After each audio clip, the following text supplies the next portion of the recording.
Hmm.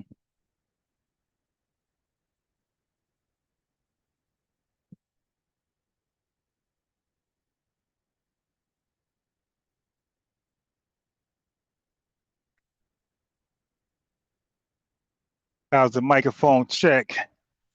Is it too muffled? Is it too low? What we doing? Let's get some real feedback.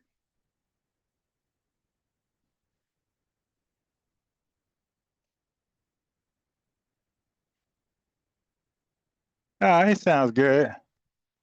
It's crazy. I didn't bought like three headset microphone trying to get noise cancellation so you guys can't hear the background. And I just spent $140, took it back, garbage. I didn't spent 150, took it back, garbage. I didn't spend 84, and that was the headset you guys been listening to for the last couple of days. I'm gonna take that back tomorrow. Okay. And then I bought this cheap, that was $84. I was in Best Buy as I returned a $150 headset microphone thing. And something said, just look around, just get buy something cheap, just to whatever. Yeah, I mean, whatever. Man, this thing sounds so far, it sounds way better. It's like $50, yo. I have bought me a mixer, with the sound effects. I could press a button and it'll play something, some sound effects, like Wheezy out of here, or like some laughing or crickets. I gotta have something for Tether New and the trolls that call in, the Jeopardy clock, things like that. Have some fun with these guys. The little smack horn sounds, bang bang, little standing ovation. Mess around a little bit, have some fun. All right, but let me share my. Let's not delay. No, no, no. Okay, so Chief Karen, he's realizing he don't get no views, so because he is all over the place as far as content. If people want to know how to build their content up, you better look at you better look at what I'm doing. Like, see how consistent I am in everything I'm doing. All right, these guys be all over the place with content. One show they're talking about hip hop, another show whether dinosaurs lived or not. The next show they're just arguing and screaming. It's just wild. Look at my content; it's very consistent. I go live, people kind of can guess what we're going to talk about. All right. Anywhere, anyway. Um. Oh, anyway, that Chief Karen guy. So he tried to do a live today. Oh, some old stuff he's trying to bring back. Like these guys are just outdated, old. I call the old folks outaged. They're outaged. So he's outaged and he's old. Stuck. He's stuck in the 90s. And a lot of these old men, they hate Tyreek Nasheed. And look, they hate each other. Unc hates Chief Karen. Chief Karen hates Unc. Reggie, Reverend Reggie, same thing. All these old people hate each other, but they got one thing in common. They all hate Tariq Nasheed alike. And it's like, why? Like, okay. For one, Tariq, like I think they think he kept himself up better than them, right? That's one. Two, he's well spoken. He got charisma. They don't. Then he's funny. He's everything they want to be, basically. And that intimidates them. That don't intimidate real black men like myself, real foundation black men that's older. That don't because you know why?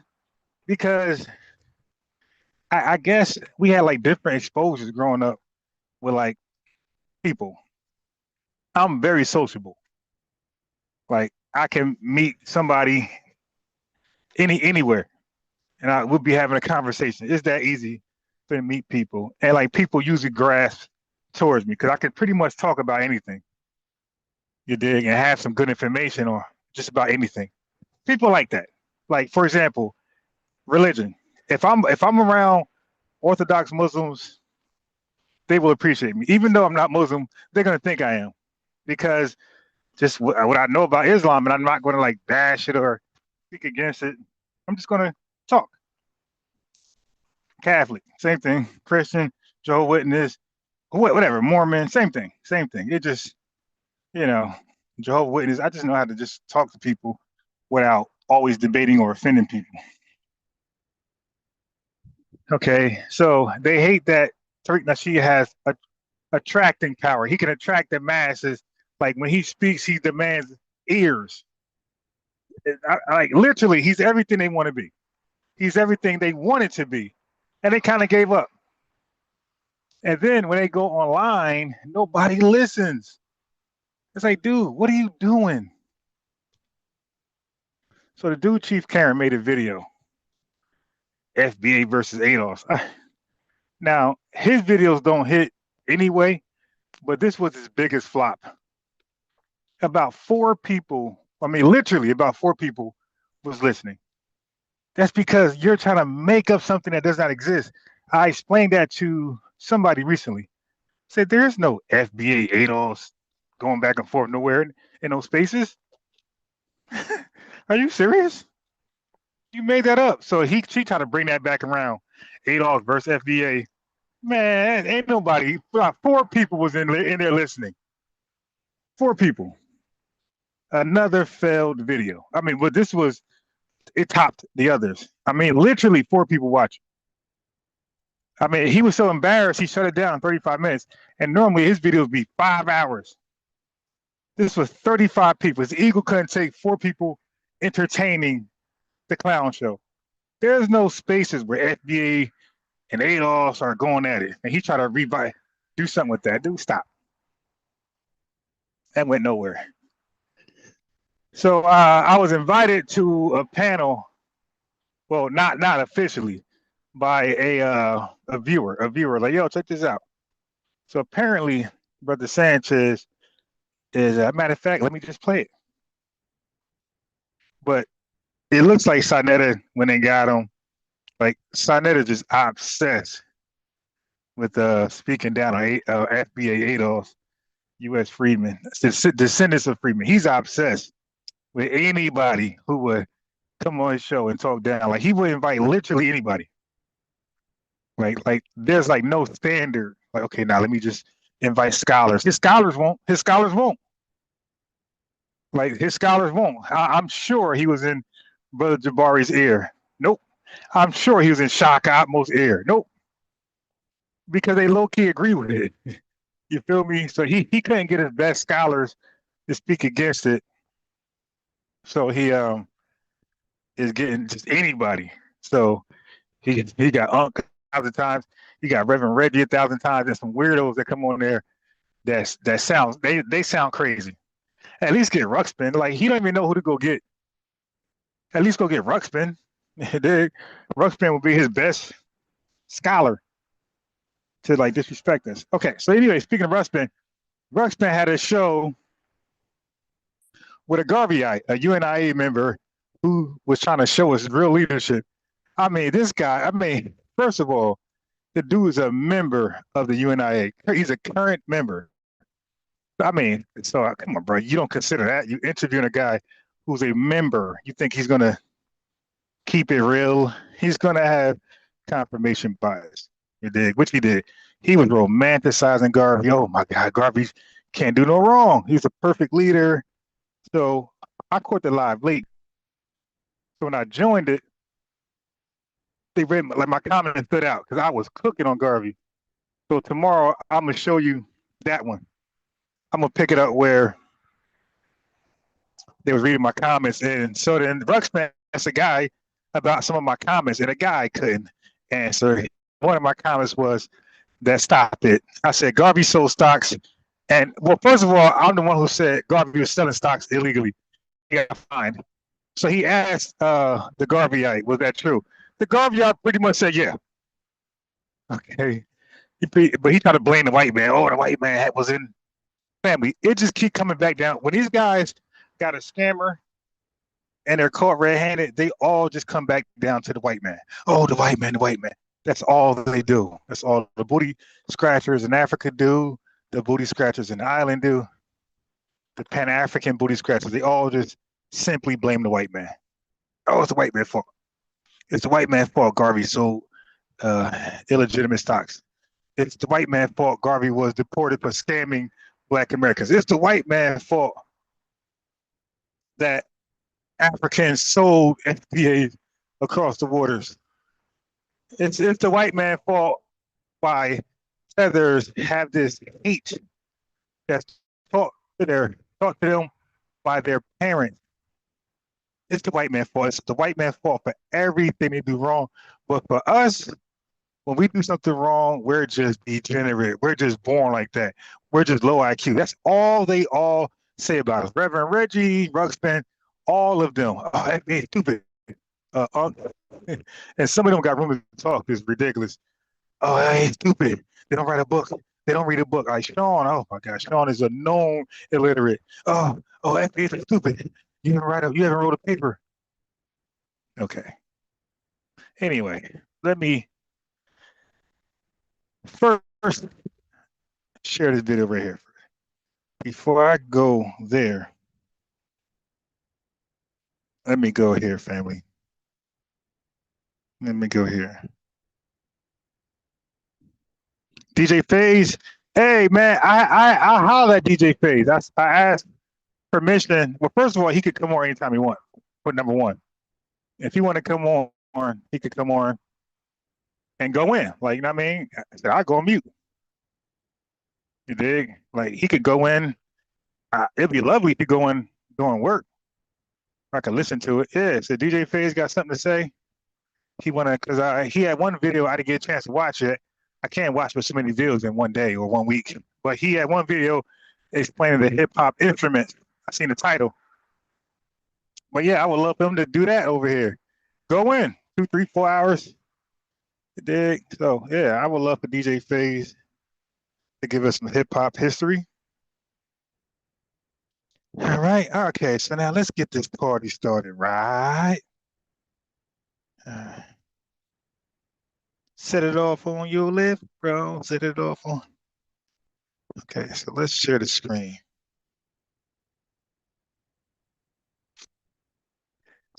Let's set it up.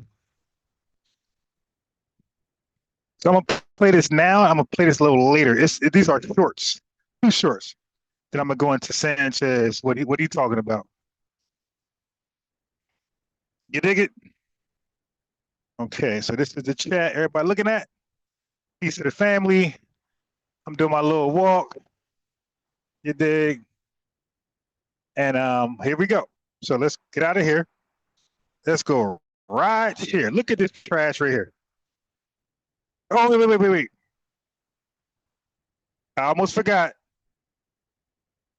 I gotta hit the button. Hold on. Yo, why can I not hit the button from this screen? That's weird. Why gotta always go out?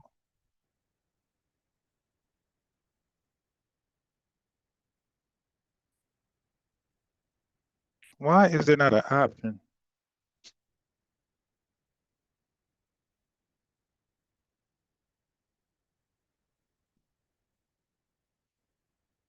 Okay. I didn't hit the share audio button, so you would have just seen the tether mouth moving, the suspected tether mouth moving, but you wouldn't have heard any words. If my audio is clear, let me know. Just press 1 or something if my audio is clear. Let me go back and let me share the audio. I almost made that mistake. There we go. Okay, now we got it. This is Mayweather's best combo. Mayweather feints a right hand to the head, getting his... Here we are. Let's hit the trash. We are not a man-made construct. No. Both a foundation and black are man-made constructs. We are not a man-made construct. No. Both the foundation and black are man-made constructs. Right. Now you hear her, Pan-African man? Oh yeah, oh yeah, oh yeah. Now, okay, sis. Okay. What do you call yourself? We'll wait, because whatever whatever her answer says, I'm sorry, whatever her answer is, will be a man-made construct. It's like, yo, what are you talking about? What are you talking about? Her Pan-African man, like, yeah, that's man-made. So Pan-Africanism, Pan-African, that's not man-made. That's not a man-made construct. You call yourself African-American. Does that terminology come from Mars? Does that come from an angel? Angel Gabriel? Come on, man. It's a man-made construct. But this is how far they would go to undermine us, yo. They know we are royal. You guys don't know that. Because if you knew you're royal, when I go live, the chat would be lit every time. You dig? You guys need to believe in yourself. You guys need to believe there's power in your lungs, in your breath, in your brain, your mind, your heart, your soul, your glow. You got to believe that. A lot of people don't. Like, to some people, this is the church. They tune in to feel good. They don't want to really learn good and be good. All right, so we out of there. Look at this right here. Oh boy, I just had it. For a lot of Nigerians that travel abroad got this talk from their family where they will sit you down and tell you, you're going there, don't go and talk to those black Americans, they are gang banging. They give you that talk that just go to the white community, find a nice place. And that's one thing I do appreciate about black Americans is that our lineage is built in being resilient. We have fought for everything in this country. And not only did we build it, did we fight for it, we fought for others. I can't understand how somebody has the ability to leave their home country and then come to another country and then shit on the people that made it possible for you to leave your living situation from your country. I can understand the FBA movement. I know a lot of people try to say it's divisive. What they're trying to do is establish black Americans from other people in the diaspora, the same way people in the diaspora do. For a lot of Nigerians that travel abroad got this talk from their family where they will sit you down and tell you. A lot of them got this talk from their family, but they'll sit you down and tell you, so ain't no white man sitting. So we got to get the lie right, Tethers. Because they'll say it's immigration who brainwashes them. It's movies. No, this is their parents. They'll sit them down and do what? You're going there, don't go and talk to those black Americans, they are gang banging. They give you that talk. Don't talk to the black Americans, they're gang bangers. I mean, damn. You talk about calling the pot caller. How that phrase go? I ain't gonna try to say it. But yeah. You talk about pointing the finger and three coming back at you. God damn.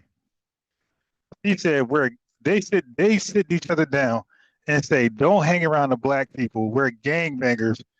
But then now there's no doubt there's more white supremacists per capita amongst white society than there is gangbangers amongst black society.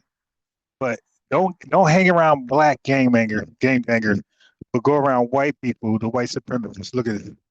Just go to the white community, find a nice place. And that's one thing I do appreciate.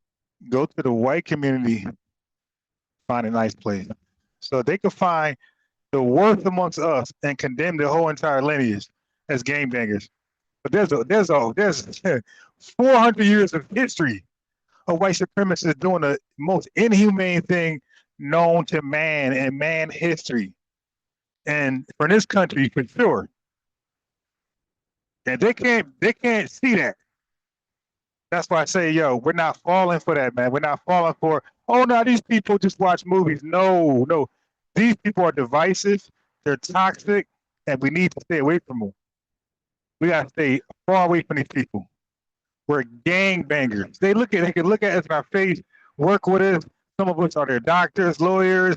Some of us help them get over here, work in immigration. And when they see us, they see gangbangers. A gangbanger, that's a doctor. A gangbanger, that's a police officer. A gangbanger, that's a judge. A gangbanger, that's a teacher, neighbor. You dig?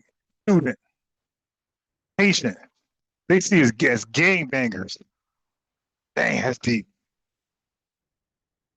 Anyway, what the hell is Sanchez talking about? Sorry about that. Here Yes, sir. Did you send the link out to the brothers, to the other fam? I'm about to hear from yours, right? Thing is, a lot of our people, Sonetta, love ICE because they feel like illegal immigrants is a threat to our jobs. You know, this is the main argument. Now, by the way, that's a straw man. That's somebody's main argument. That's an argument. That's not the main argument. But that is an argument. That is an argument. That's not the main argument. The argument is nobody should be here illegally. That's the argument. The argument is if you're illegal, you need to be deported. So don't give us a straw man. Oh, and then family, that's all they do is frame us. Oh, their argument is this. That is their main. No, it's not. Our main argument is if you're illegal, you should get out of our country. And if you don't self-deport, ICE going to assist you out of here. Get it, Alcatraz, Venezuela. Where we dropped the hell off? Somewhere in Africa, Swatini, South Africa, somewhere where you're gonna learn South African culture. Since y'all want to cosplay, yeah. But our main argument isn't the job. That's an argument, and that's a legitimate argument. We're talking about resources. We're talking about monies that goes to these people that's not coming to us. They're switching money that was for us for certain things like education and job placement, job skill, right? Those monies leave as non-speaking people come here, and that money get divvied up and it goes to ESL programs. That's either true or false. You dig? These folks now are getting paid to go to school. That's either true or false. And the money is limited. The resources are limited. So every one of them that goes to school, get your job training, get their GED, trucking, any money that goes to them is coming away from a potential Black American. That's the fact. But again, and not just the legal ones, the money get divvied up to the illegal ones too. That's what the ESL programs are mainly for. Mainly the illegal ones don't speak English. Mainly them. If you catch somebody illegal, most likely they don't speak Spanish. They don't speak English. I dropped my other phone. I dropped my phone the other day going live, and I stopped. The Spanish guy it was snowing, so the Spanish guy was blowing something. Like, yo, you see a phone? Yeah. You see a phone? No. Okay, whatever. Then I go ahead and ask.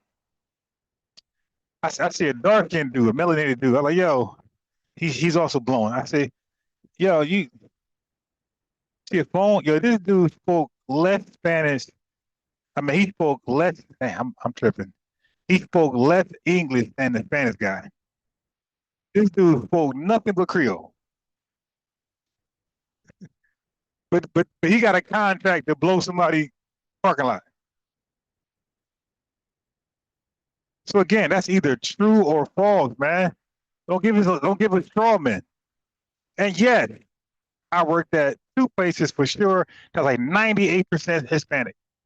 And one I work with a friend, I could call him right now on the fly, and he has no idea what I'm talking about, and just ask him about that place. And I could like throw him off. I could ask, like, hey, how was it? Because he didn't like it. It was a beef manufacturing company. It was a beef distribution company. He ain't like it. Nobody likes it. It's stink in there. It's real meat.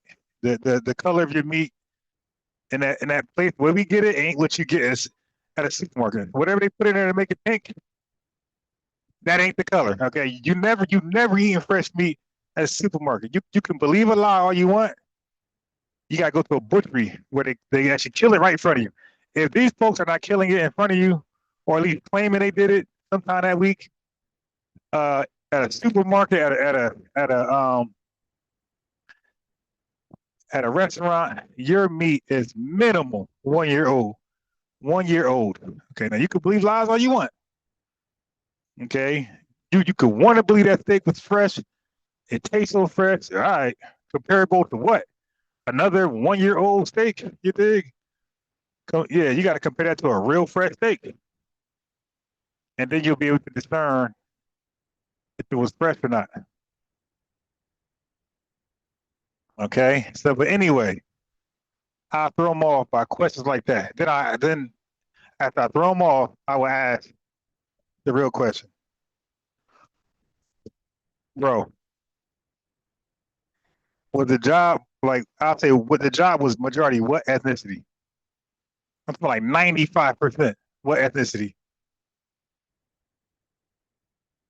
He's gonna say Hispanic, Latino. So this straw man old boy guy is weak. And I ain't mad at them for that. You know what I'm saying? Mhm. Because I don't know what career field a person is in, and maybe it is a threat to their job. But I do know that when the illegal immigrants was getting laid off on the West Coast, all of the fruit farmers was like, we don't have no one to work for us. Well, Right, because nobody works for $1. The hell wrong with you, man? Right.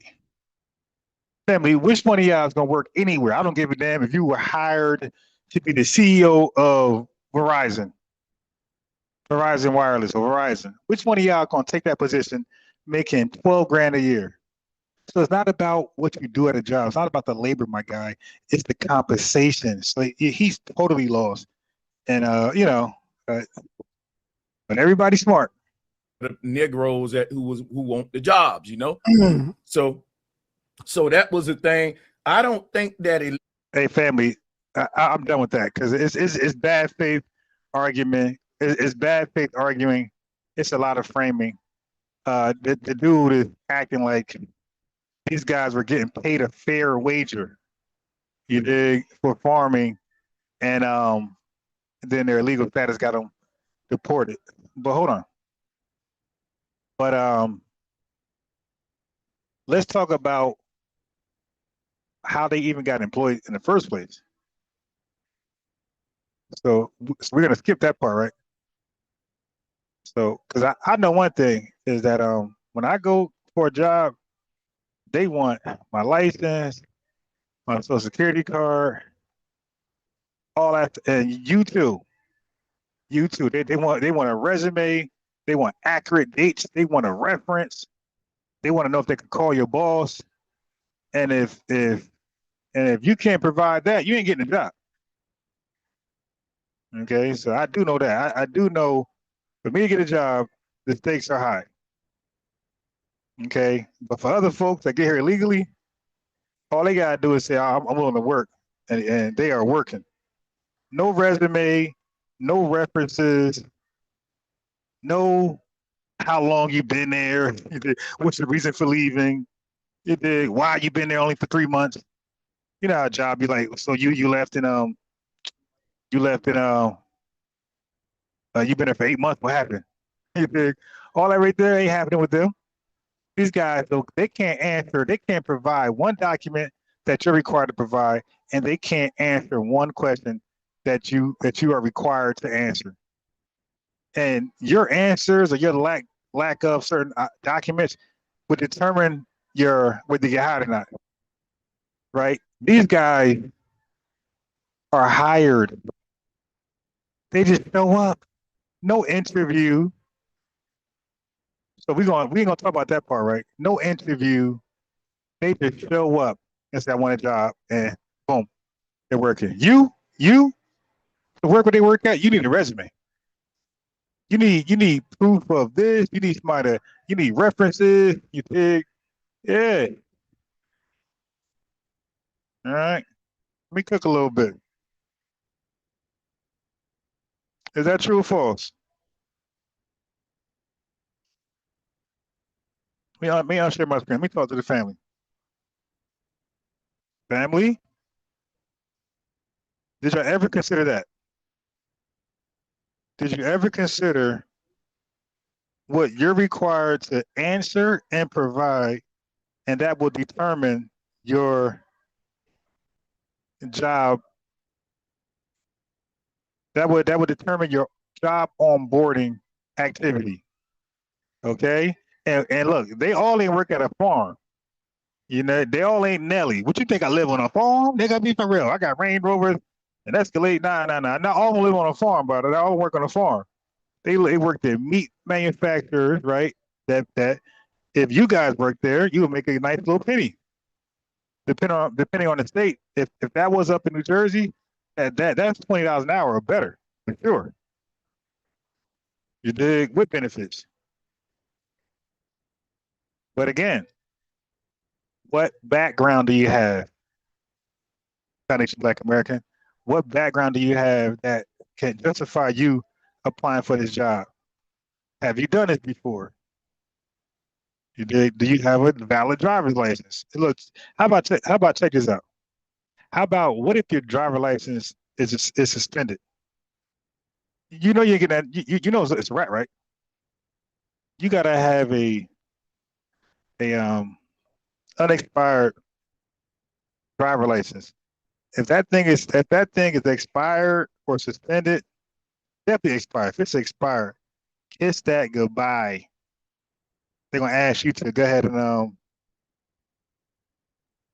update your driver license. You dig? So this is what we're talking about. Okay? Then they're gonna ask you this. Then they're gonna have the nerve to ask you, oh shit, I keep dropping this phone. I'm buying a new one anyway. Don't even matter. I'm buying a new one anyway. Don't even matter. I didn't mess the case up. Then they got a family. They got the nerve to ask you, do you have a way to work? Like they want to know. You can say, yeah, I got my brother. Oh yeah, I'm a Uber. I got a taxi. I ride a bike. They ain't trying to. Well, I got bus. Bro, you say that. You say that if you want. If you say anything other than you drive a car, you just risk your employment chances. And y'all know I'm not lying. Anybody that's over 35, you know I'm not lying.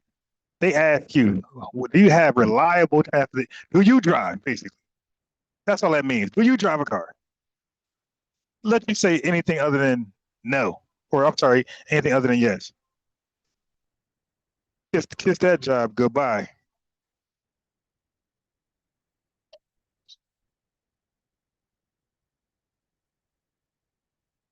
Dang, I keep all right, whatever. Say it.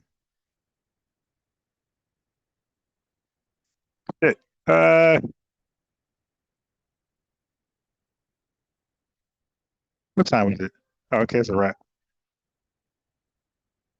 Hold it real fast, family.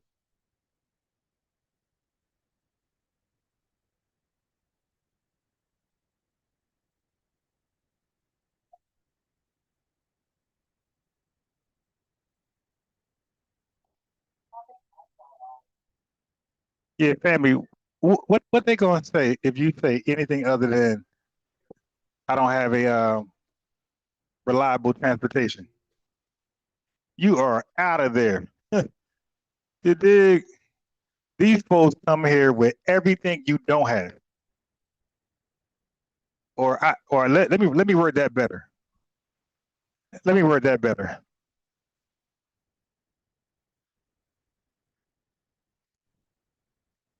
Let me word that better.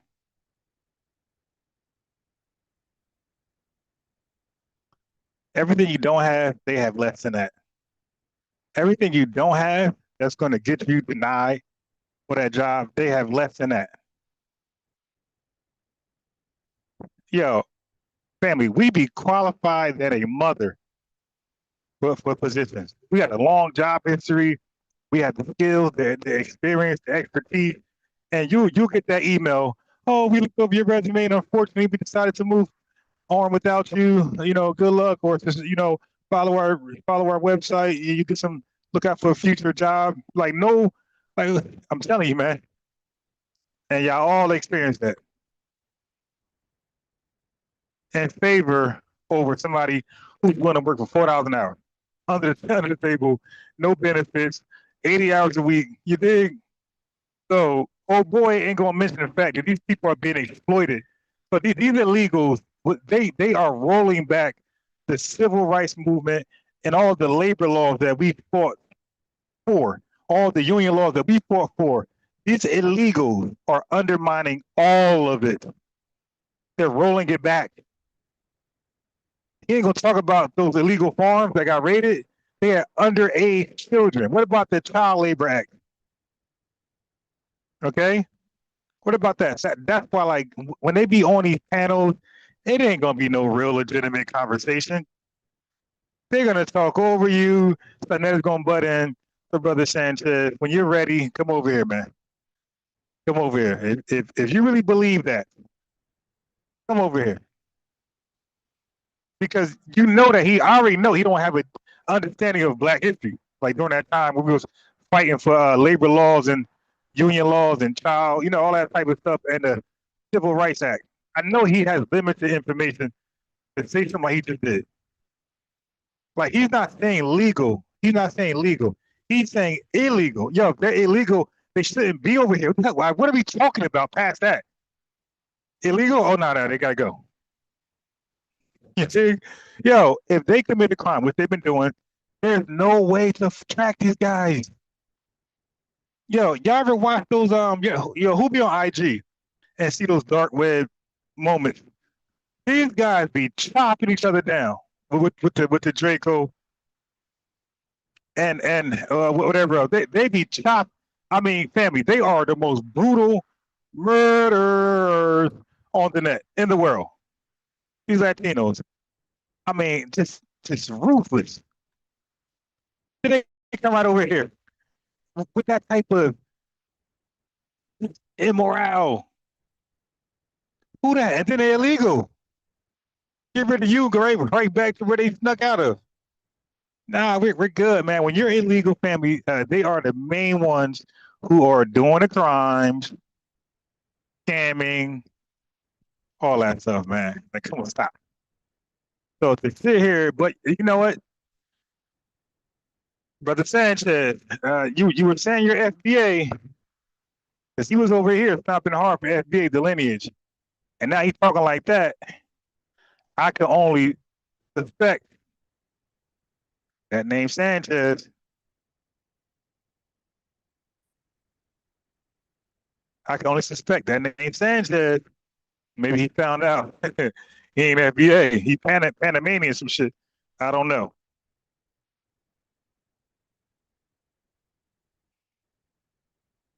Okay. I can only suspect what he found out lately. With a name like Sanchez, you got to explain that, my guy.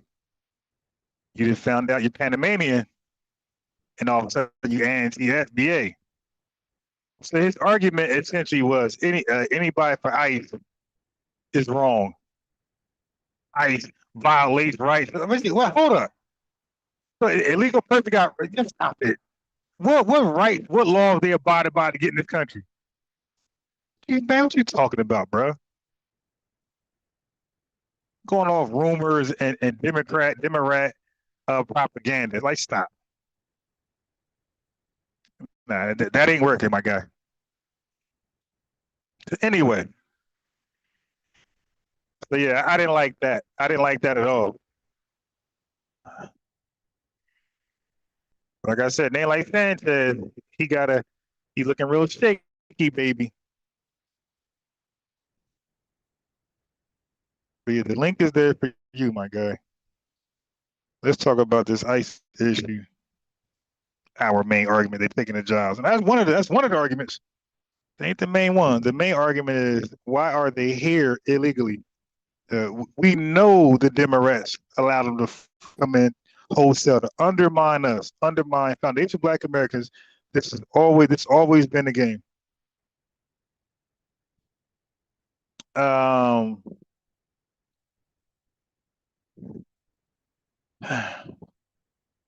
So, Yvette Carnell, she just came out with a video today. She's live. She might be going off right now, but she was live today. I encourage all of y'all to watch that. Matter of fact, I might even just share her whole live broadcast tomorrow and risk getting flagged, because it was debunking Pan-Africanism, all that stuff they trying to do right now. Oh my God, she was on fire. She was on fire cooking them. So what we got to do is we got to get over, like, those who are FBA who got an issue with Tariq Nasheed or ADOS. Get over it. Get over it. those who are FBA and all got an issue with Yvette Carnell personally, get over it. Get over it. The information is it's what separates me from you guys. I don't get emotional. I cannot like you at all, but if you got some good information, I'll watch you just for that. But any show where you just rambling and it's all about you, I won't watch. But if it's dropping science information, I'm tuning in. I don't give a damn. You know what I mean? You could be KKK. If you got some deep stuff that I could throw in my arsenal, make my argument stronger for the lineage, help signal boost, I'm tuning in. I'm extracting. Like how they extract oil. I'm extracting your oil and then I'm out. I ain't gonna sit around and get this. You know what I mean? Anyway, I was watching another Tariq Nasheed video, right? And the black came back up without even finishing the other one. So let's look at it. Let's look at it. Yeah, so Tariq, so I wrote in the comments, like, big bro, man, tap in. I left my email. Now big bro ain't go live Sunday. I don't know where he's at, vacation. I don't know where he's at. But he didn't go live Sunday. And he ain't been dropping no videos that I know of. Like his normal premieres, like 10 o'clock, 12, 2. So I hope everything all right. I definitely had not been seeing no content from him. And he ain't do it live on Sunday that I'm aware of. So anyway, let me go to this video. Make sure I share the audio.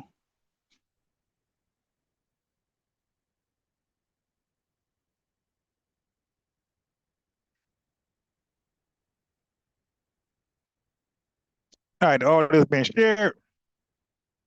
You see the chat. All right, let's go.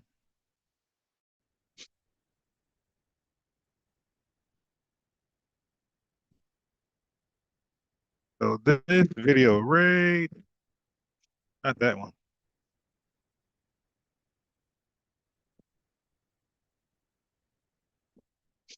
I don't know what these are. Okay, so this is her video right here. No, it's her reparations, Pan-Africanism. This video right here, she just ended it. It's an hour. I'm definitely playing this tomorrow. If y'all don't tune in tonight watching this, tune in tomorrow. And again, don't worry about her as a person. Just listen to the information. Like, she was cooking. Okay. Yeah, so I don't get caught up in the whole personality thing. The personality words. If you're cooking, you got great information, let me hold that. All right. So this is the video from the other day. This one right here. I don't want that one just yet. I want this one. Valence, so that backlash starts hitting. These fraud scandals, they usually create a collective punishment atmosphere. And after major frauds, a lot of these agencies, they start overreacting. Then they start trying to tighten up the rules. They start trying to slow down on approvals. They'll do increased surveillance. So that backlash starts hitting communities that's already faced with, janky bureaucracy and all that stuff. And us, Foundation of Black Americans, people start questioning us and questioning our motives. So delineation is not just an identity, it's protection against that collective punishment. So that forces policymakers to really distinguish the harmed group from the opportunist. You see? And listen, man, if we don't define the category as foundational Black Americans, somebody else will. See, one reason why delineation is urgent, institutions, they'll label and define foundational Black Americans whether we participate or not. So without delineation, other groups and gatekeepers, they will start defining what Black means. And then who gets the Black resources? Who speaks as Black leadership? And that's how we start getting displaced. Notice now that the Somalis are getting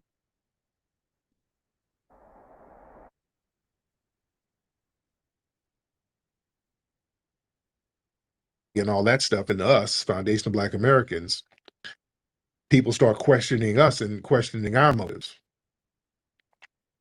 So delineation is not just an identity, it's protection against that collective punishment.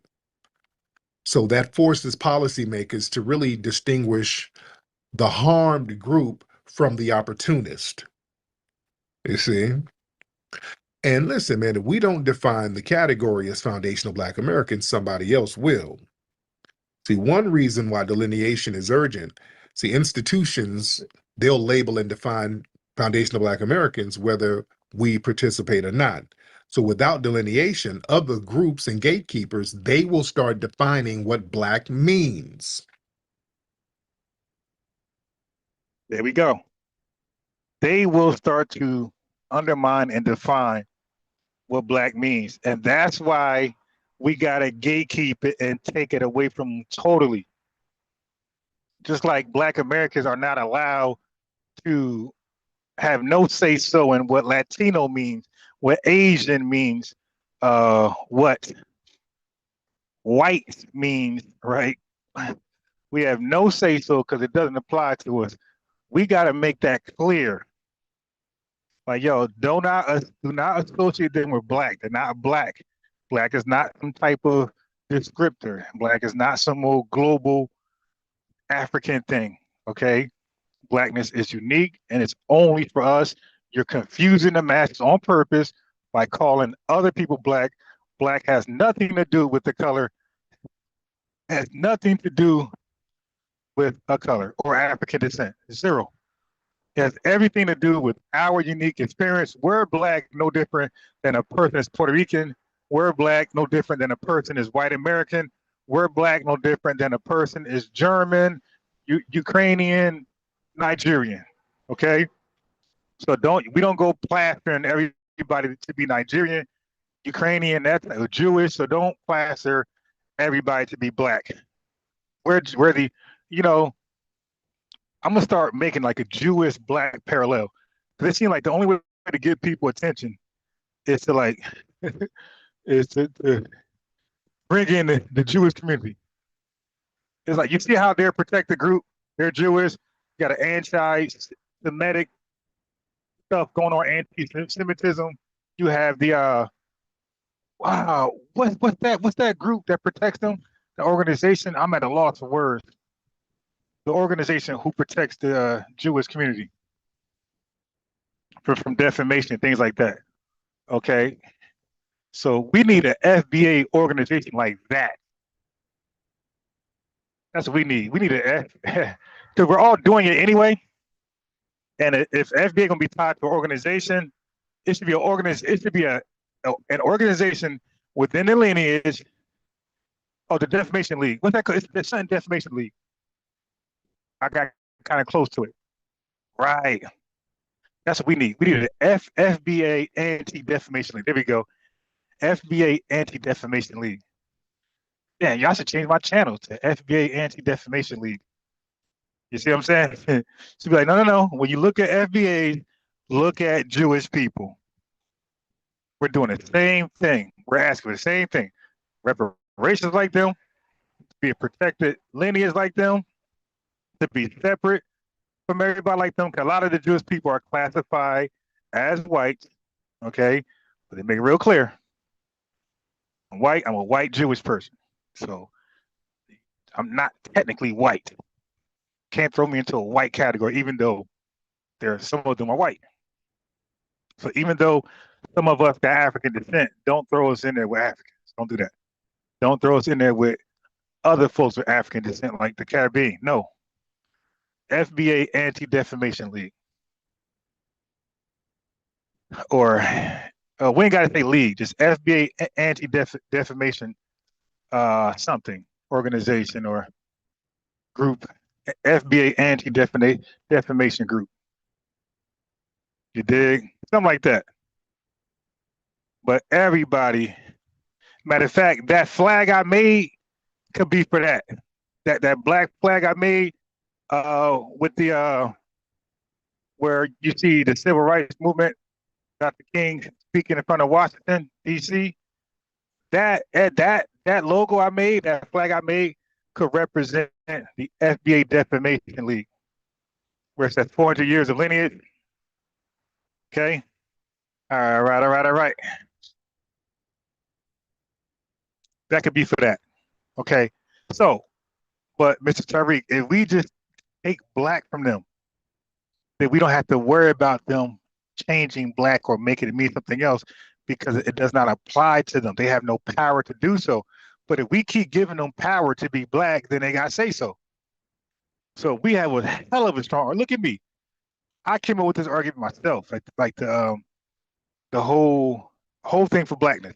Like we're the only people on earth to use black as a standalone ethnonym and as an endonym. We named ourselves. No oppressor, no colonizer, no enslaver, no Arab. We named ourselves and we defined it.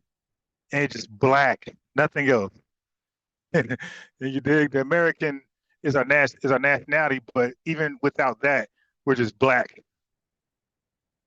Okay, we can get nationality in Uganda, and guess what? We're black Ugandians. You dig? Whatever. Okay, so the Ugandan, the American, just denote citizenship. You dig? But we're black, most importantly. We ain't like that zesty guy who said he's Christian first. We don't do that. We're black. Make no mistake. Okay. Anyway.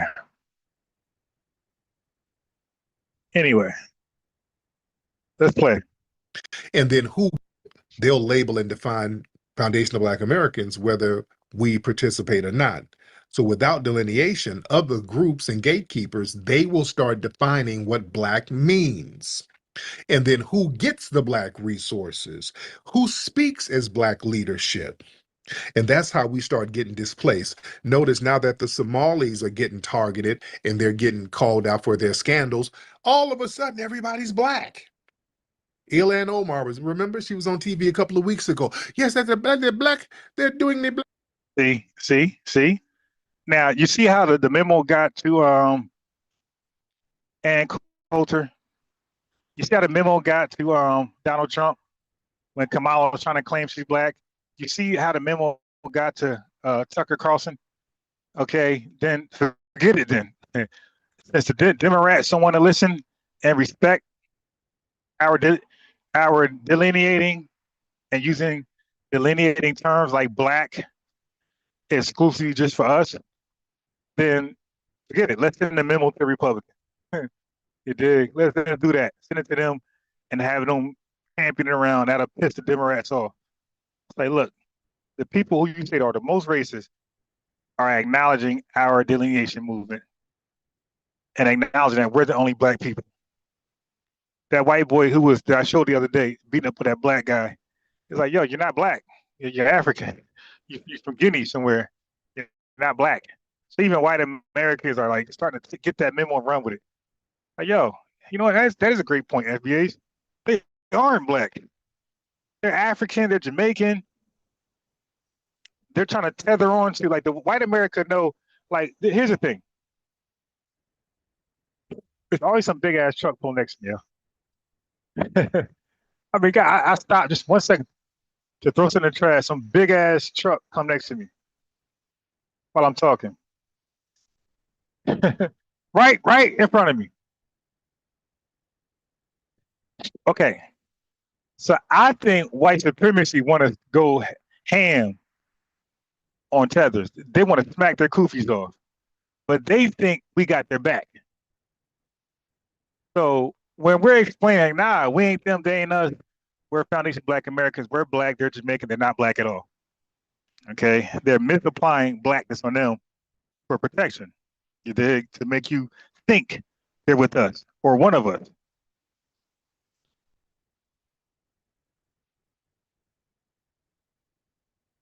So we're saying, do you?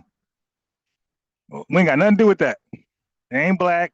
They're not getting our protection. They're not getting our voices. We're not getting no march from us. Do you? Okay. The devil got to learn. That's what we're saying. Now you go do, and those white supremacists or those suspected white supremacists are noticing that. Like, all right, hold on. I don't think FBA is rocking with these tethers. Black people, us black people, Oh, look at what they're doing to us black people and our black immigrants and our black people. Will black people. Every goddamn thing is black now. You see? Hold on, let me get RJ in here.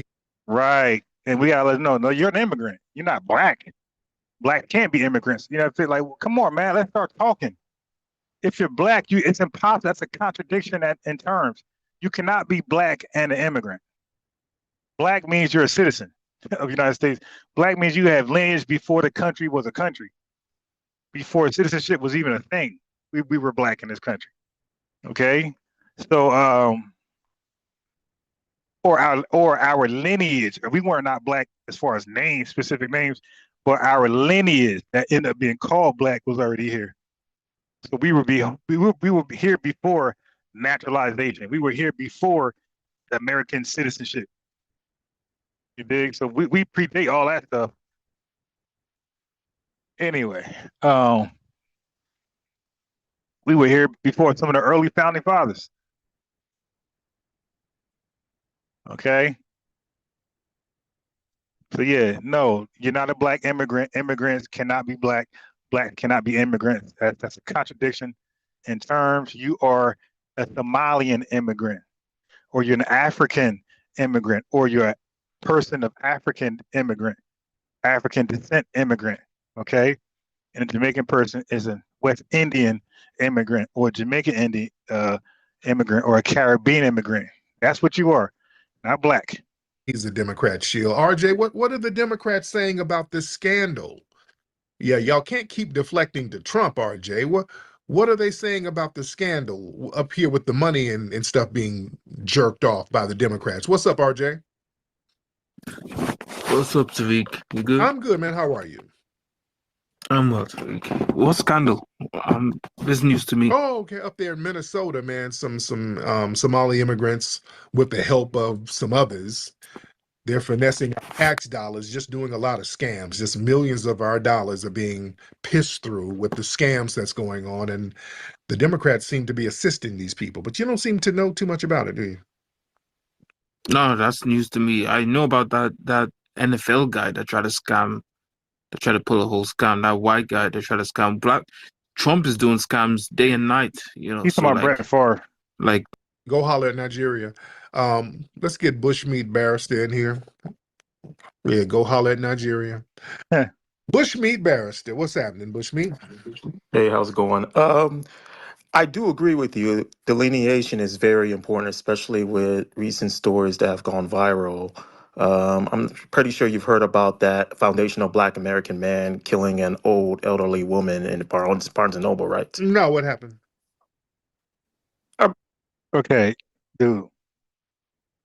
Before he even explained that, dude, killings, murders, that's normal. That'll never go away.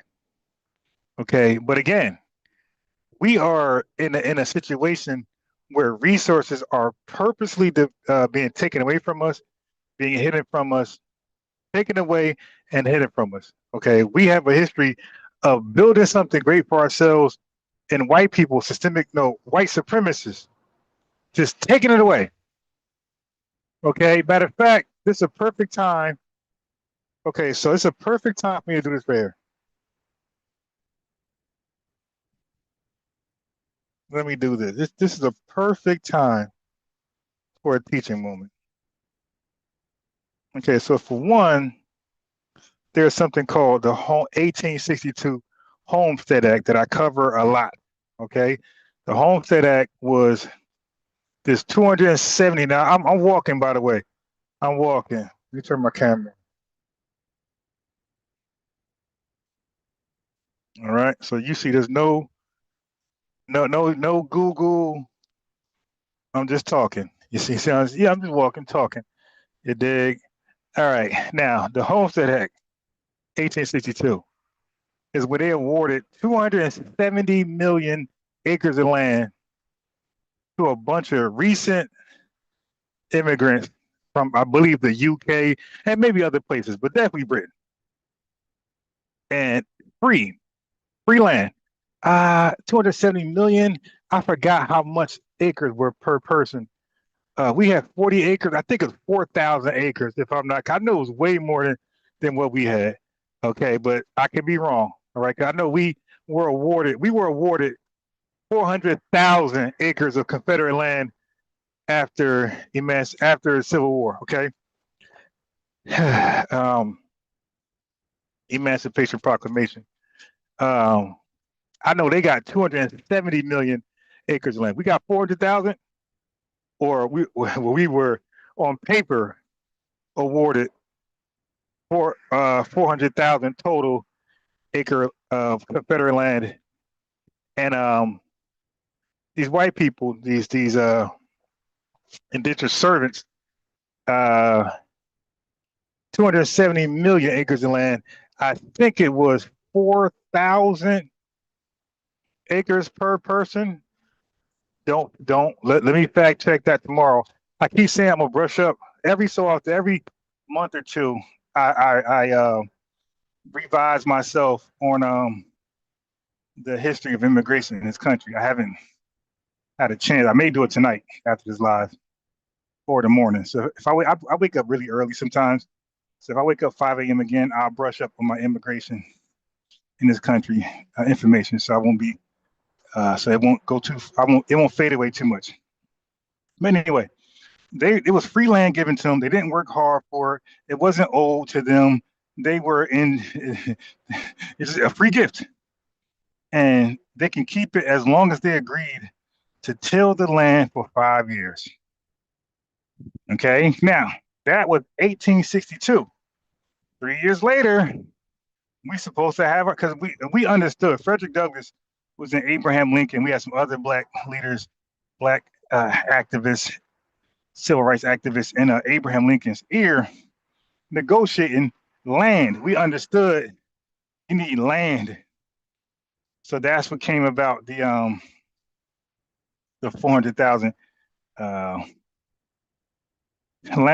acres, and it was divvied up to 40 acres per person. So they call it 40 acres and a mule. Okay, I think a mule to help tend the land. I forgot. But anyway, let's go on. So I think 100 people were to receive 40 acres. It wasn't for the whole lineage. All right. Again, I'm walking freestyling off the top. This is what they can't do. You dig? This is why when I was debating Ross' son, I was walking like this. When I debate Revenue sometimes, Tether News, I be walking. I'd be like, yo, if I beat y'all up walking off the top of the head, y'all got no chance in hell if I sit in front of a computer. Are y'all goofy? Anyway, so while they were being awarded all this land, we were promised some land, and then it's taken from us. We never got it. It was awarded to us because of the deal. The deal was to fight in the Civil War and help the Union win, and we got some perks. So our land, because we fought for it, their land, it's called white privilege. They were just white, and they were entitled to land. We had to fight for ours. We had to risk our lives and put some work in on those Confederates. Abraham Lincoln got assassinated by his own, and because his own, even though they were trying to kill them, they still felt some type of love between the whites, the Confederate and Union, over Foundation Black Americans. Even though we were fighting alongside with them, they still found more love with the ops than their allies. They assassinated Abraham Lincoln. History tell you that was gone. Then we had the Federal Bureau banks. Okay, we had the Federal Bureau. You dig? What happened? The bank got undermined and sabotaged by white supremacists, and the Federal Bureau ended. Resources ended. That went away. Okay, so every time we got a heads up, these bastards literally either reneged, like assassinating Abraham Lincoln and reneging on the 400,000 acres of Confederate land, or just flat out undermining and taking our money like the Freedmen's Bank. I said Freedmen's Barrows Bank, Freedmen's Bank.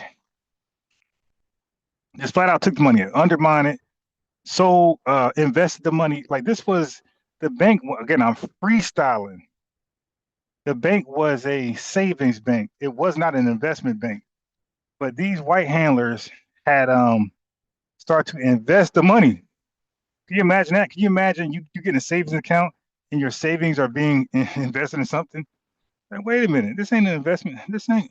But anyway, they invested the money in risky investments.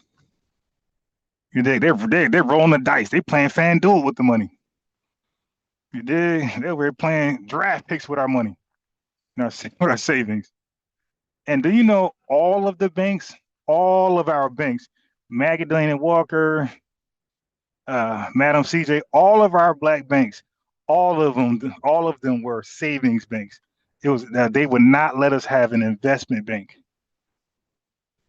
You dig? All of our who knows that? Yeah, yeah. Again, I'm walking, no Google, off the tippy top. Now, I am going to read something though. So now I'm going to read. Okay, I'm going to read this because he just said, "Hey, man, a black guy killed." Oh, well, first of all, he said Foundation Black American, brother. How do you know that? See, we got to stop them right there. I ain't letting none of these tethers tell me it's a Foundation Black American without them doing their due diligence and finding that out first. Like how we will make sure a person's non-FBA in a tether. Like, that's yeah. Well, they got to do the same thing. They got to do their lazy ass homework and figure out that this person is not non-FBA, but she's indeed FBA. We ain't gonna let you just say some random tether in Barnes and Noble's deleting a white old lady and that person's automatically FBA. No, sir. So Bush me barrister, if I'm on that call, before we get any further, dude, prove right now he's FBA. I'm throwing you off, and you know that's it. Okay, cause you're being a sneaky tether. Anyway, but I am going to read this. I'm going to read because it's a lot to uncover. So I'm going to read about what happened to us while white folks were getting assistance. Okay, we were being rejected. So while they were getting HOLCs, FHAs, and we were plagued with zoning laws, restrictive covenants, okay, the New Deal. Let's look at what's going on. Because I guarantee you the average tether cannot define off the top of their head what systemic racism is. They're going to all mess up. Because that's not a, it don't apply to them. I'll be shocked if one can correctly define systemic racism. Explain it. Define or explain it. Either one is good.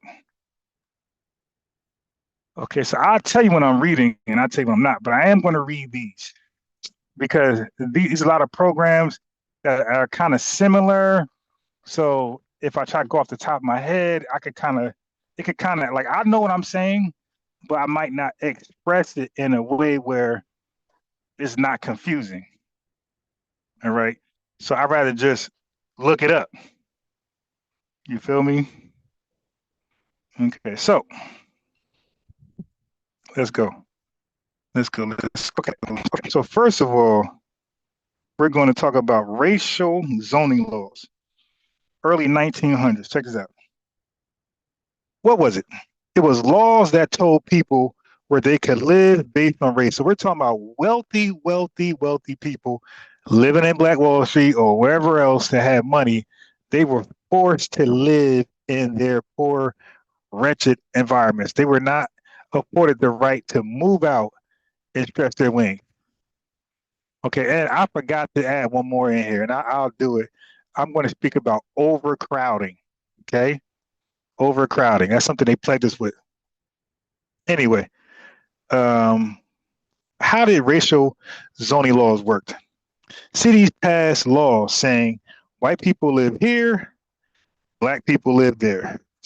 If you were black, it was illegal to move into certain neighborhoods, even if you could afford the home. Racial zoning laws. This is what we were going through.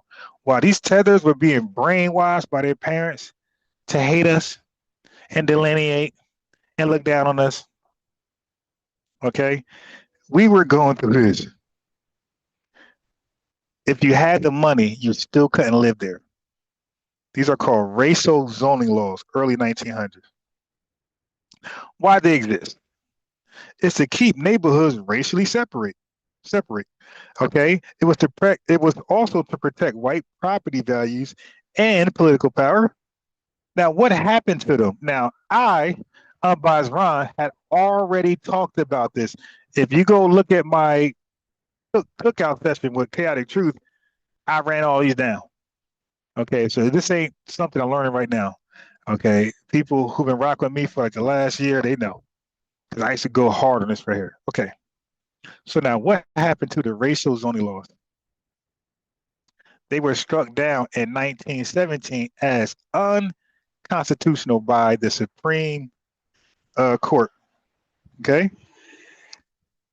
but what happened? Cities immediately replaced racial zoning laws with what? Restrictive covenants.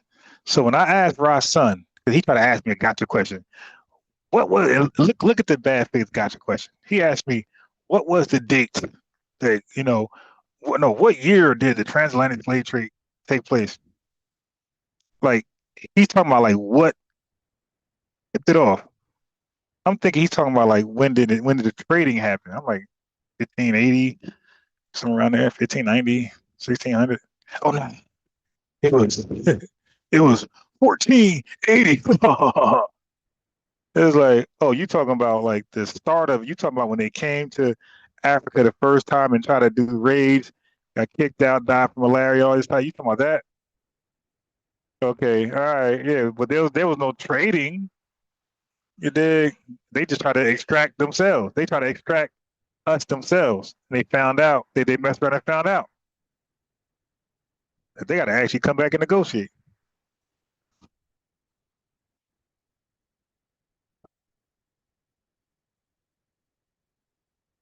One second. Okay. So when outright racial bans became illegal, all white supremacy did was change their tactics, not intentions. So every time these tether news say, well, the law was off the books. Okay, so racist white people, so when laws were changed, their hearts just automatically, same time, changed too. So a person whole life bashing, disrespecting, undermining, sabotaging, trying to harm these Black Americans. Once the laws change, they say, you know what? Yeah, we were tripping. You know what? Let's go and give them a hug. So yeah, so we replaced racial zoning laws were restrictive covenants. So this came right afterwards. Don't forget, racial zoning laws were struck down in 1917 as being unconstitutional. This is in Jim Crow. Okay? Now watch this. Restrictive covenants immediately replace them. So family, when you see a law being changed or a policy, what that mean? That means they're going to come with something else and be more clever. Like restrictive covenants. This lasted for 20 more years.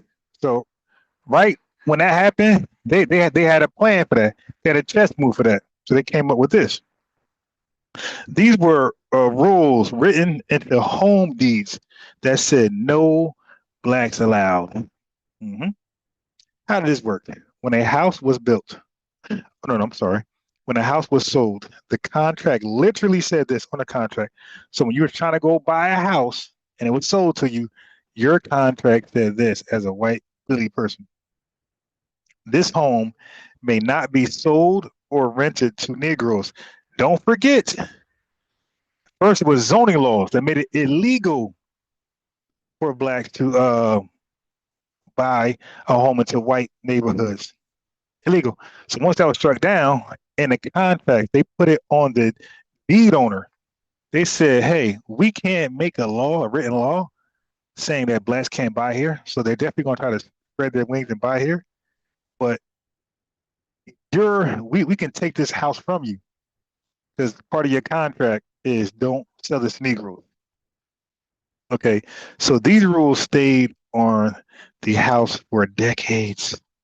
Even if one white owner wanted to sell to a black family, the neighborhood could sue to stop it. So if one white person had I just love these Negroes, why they can't live here? They're human like me. They bleed like us. And they say, I'm gonna sell the house anyway. The hell with y'all. The neighborhood can sue to stop it. Who enforced such a covenant? White homeowners, neighborhood associations, real estate boards. Okay, it ended in 1948. Supreme Court said courts couldn't enforce them, but guess what? They stayed on the books socially and culturally. So listen, when you're practicing something for so long, it becomes a habit. Remember, they say practice makes perfection. So they practiced these racial laws for so long, they perfected them. They no longer need the law right there. They already know. It goes without being said. That's like us, like family. Like we had unwritten laws, how to deal with each other, how to respect elders. Like we didn't need signs, respect your elder, and that stuff. Anyway, black families were locked out of wealth building neighborhoods by private contracts backed by law. Okay. That ended in 1948. Okay. But what happened before 1928? Okay. What happened was the Great Depression in 1929. You had a bunch of poor white people starving, eating themselves alive. 4 years later, white America did some old Homestead Act again. Okay. It did it again. Almost 100 years later, here they come. 1933. The federal government came up with something called HOLC, Homeowners Loan Corporation. This is something I spoke about many months ago, maybe even a year ago. But you got to start with my channel, FBA Defensive Unit. So it won't be on this channel right here. It'll be on FBA Defensive Unit. As a matter of fact, the FBA Defensive Unit was a type of anti-defamation group. You dig? I just call it FBA Defense. Yes, you could, but I want the words anti-defamation there. Anyway, so what was this HOLC all about? The big hoopla. It was a government program created during the Great Depression to save housing because white folks were broke. A lot of bank runs, all that type of stuff. So they were losing their homes. They're going to the streets. A lot of homes in default. Okay. So what it do? The government made maps of cities. So this was like the first redlining. This is where redlining stemmed from. So the government made maps of cities. They graded neighborhoods: green, best; blue, still good; yellow, risky; red, hazardous. What made an area hazardous, family? Black people living there. And guess what? Those black people were not called Nigerians, Jamaicans, Brazilians, Sudanese people, Ethiopians, Somalians. These black people were only in mind. So the black people in their mind were only foundational black Americans. At this time of melanated people, we made up probably like 98, 99% of melanated people in the country. A foreigner wouldn't even thought of at this time. Okay, they wanted to stop those who were emancipated. They wanted to stop those who came up with oh yeah, by the way, when we had the Freedmen Bank, that accumulated in like this is ridiculous, family, in about 5 to 7 years, those banks accumulated in today's time $70 trillion. Okay, $70 trillion it accumulated in today's time in just 5 to 7 years. These folks were just enslaved. 7 years later, they got $70 trillion. $70 trillion. I think it was like what, 40, 100 people, 40 people, I forgot the total amount, but it was a lot of people. So when we talk about like greatness and lazy and thugs, are you serious? Like none of y'all countries combined can top what the Freedmen Bank did. Forget about Tulsa, Oklahoma, and Rosewood, and North Carolina, and Black Wall Street, and North Carolina. No, forget about what we do now. George Carver. Forget about those people. All these countries combined, the islands and the countries combined can't top what they did with the Freedmen Bank. 70 million in today's time. Okay. So what made a city hazardous was that if black people lived there, black Americans, black people and black Americans are synonymous. They weren't thinking about no tether from Africa or no tether from South America, Central America, or North America, somewhere in Canada, Drake, or the islands. All right. Hazardous. Even one black family could turn an entire area hazardous. Even one black family, they looked at us as the ugly duckling, somebody that's contagious. Okay, so the red meant no home loans, no referencing, no, I'm sorry, no refinancing, no repairs, no investment. Straight blackball, straight blocked out. Okay, so this is where redlining comes from, like I said. So the federal government officially labeled black neighborhoods as bad investments. And you think when we sue for reparations, you're included? This did not happen to your lineage. But no. Step off. Step off. I'm doing how Humpty Hump say, step off. I'm doing the hump. The hump. He did. Yeah, step off. I'm doing the hump. What you talking about? This is black Americans. Okay. So now that was that. So the HOLC was redlining. It was the color of maps. And then following that was the FHA. So don't forget the redlining, HOLC, homeowners loan. Wait, let me get the proper homeowners loan corporation, 1933, 1934. Coming behind that was the Federal Housing Administration. Okay, now keep in mind, around this time we came up with Robbins Airport. So while these dusty, starving white people were losing their homes, eating kitchen suits, massive kitchen suits, eating each other, living like dogs, pooping in the streets, we were building airports, flying to Ethiopia, helping them beat Italy. Okay, all right. We built the airport while these people got their hands out for federal assistance, welfare. All right. Okay. So now we got the 1934 FHA, Federal Housing Administration. The program that created the modern middle class. So today's middle class, all these dusty white folks that's thumbing their nose up, the foundation of black Americans, that's calling us lazy, making it hard to hire us if they have a job, or locking their doors when we walk past. These dusty whites come from the lineage who got welfare in the form of 1934 FHA, Federal Housing Administration. Okay, this created the modern middle class. Free assistance. They didn't work for it. It wasn't earned. Nothing. White privilege. So the FHA, the Federal Housing Administration, it made home loans cheap. Low down payments, long-term mortgages, 30 years. Don't that sound familiar? It sounds like the average mortgage today.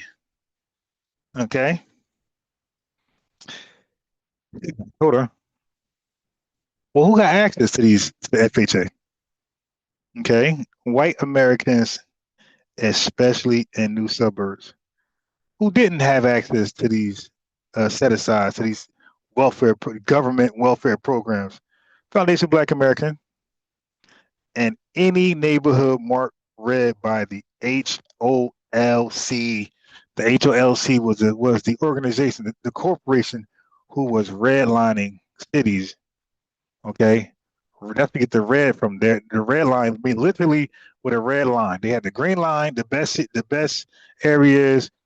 The blue, whatever, was okay. Yellow, risky, and red was bad. So they're drawing a red line. They're literally drawing a physical red line. That's where the term redlining comes from. They're drawing a red line on certain cities, saying, "Do not rock with these people." So anybody in those cities did not take advantage of the FHA. Okay, so now the FHA's own rules said neighborhoods must be racially homogeneous. Mixed race areas were considered unsafe investments. So now homogeneous, baby. All right. White families bought homes cheaply. Homes appreciated in value. Black families were stuck renting or buying overpriced homes with bad loans, like you see today. What changed? Now they just blame us. Oh, nah, your credit bad. Oh, nah, you work here. Oh, nah, your job history ain't too long. Now they instead of taking like the fault like they did, hey, this was wrong. Now they found a way just to blame us now. Nah, it's your fault. Okay, so FHA built white wealth while blocking black wealth. So family, now you got the definition of systemic racism. It's a seesaw. It's not just about holding black people down or blocking us out. That's one half. It's holding us down, blocking us out, while lifting up white people and allowing them in, giving them entitlements. So it's a two-way system. It holds one group down and lifts the other group up. So the FHA blocking black wealth while building white wealth.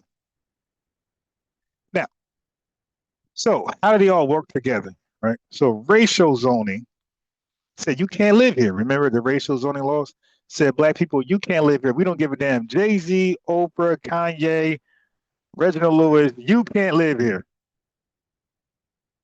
Restrictive covenants. Even if you try, right? Even if a white person with a soft heart try to sell you their home, the contract will stop you. They'll sue you. The city will sue you. The neighborhood will sue you, right? Then you had HOLC, redlining. Your neighborhood is officially worthless, like you see today. Easily gentrified. FHA loans will help whites buy homes, but not you Negroes. This was not accidental. This was a system. This is why we call it, or that's why it's called systemic. It was a system. That's why it's called systemic racism. Okay, now why does matter today? You say that's old news, 1968, redlining is done, Jim Crow is over, we're post Jim Crow, we're in integration. We're in an integrated society. Well, the reason why this matters today, family, the reason why I bring it up and Tone talks and other folks bring this up is because most American wealth comes from home ownership. Did you guys know that? Did you guys know that most home ownership comes from, did you know that most of American wealth comes from home ownership? So now look at the people who don't own homes. You think that's by design? Come on, man. Do you think we just don't want to own a home? Because it's possible there's barriers there. But again, they found a way to blame us. Oh, your credit low, your job history. Oh, you don't make enough. Okay. So black families were blocked from it for decades. Black families, again, you see, it don't say black American, it says black families, because black is synonymous with black American, and black American is synonymous with Foundation Black American and descendants of freedmen.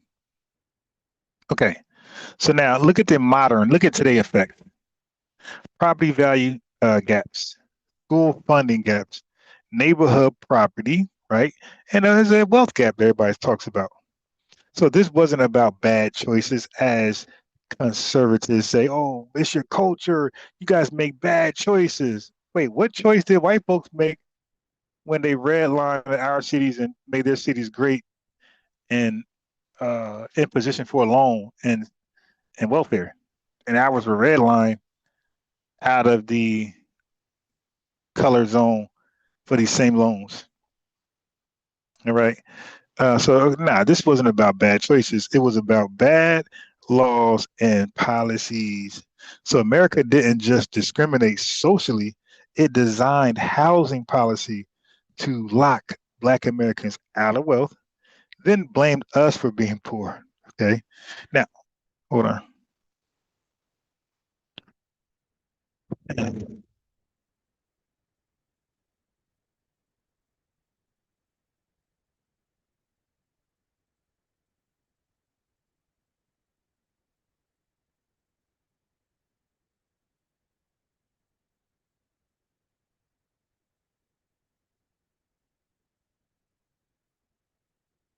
Hold on 1 second. I'm still here.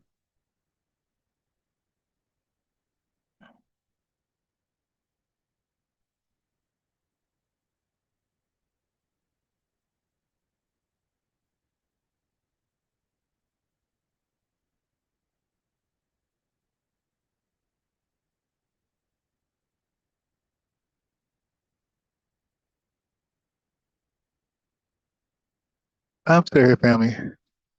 We're still here. I had another question for it.